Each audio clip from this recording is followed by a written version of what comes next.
Everyone. ఈ వీడియోలో మనం కంపెనీస్ లే ఆఫ్ చేయడానికి కారణం ఏంటి? అంటే ఏఐ వల్ల కంపెనీస్ ఎంప్లాయీస్‌ని తీసేస్తుందా? లేదా?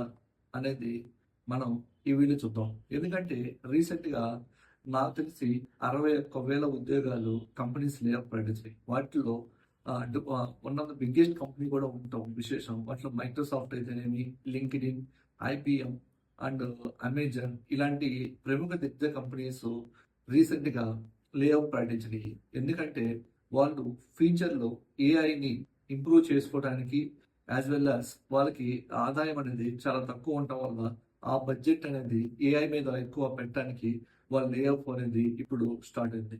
కాబట్టి ఎందుకు లే ఆఫ్ చేస్తున్నారు? దాంట్లో మళ్ళీ డిఫరెంట్ రీజన్స్ ఉన్నాయి. ఎంప్లాయీస్ తీసేయడానికి కారణం ఏంటి? ఎందుకు స్పెసిఫిక్ ఎంప్లాయీస్ తీసేస్తున్నారు? దాని అంటే ఏఐ వల్ల తీసేస్తున్నారా? లేక ఇంకేదైనా కారణం ఉందా? అనేది మనం కంప్లీట్‌గా ఫుల్ వీడియో చూద్దాం.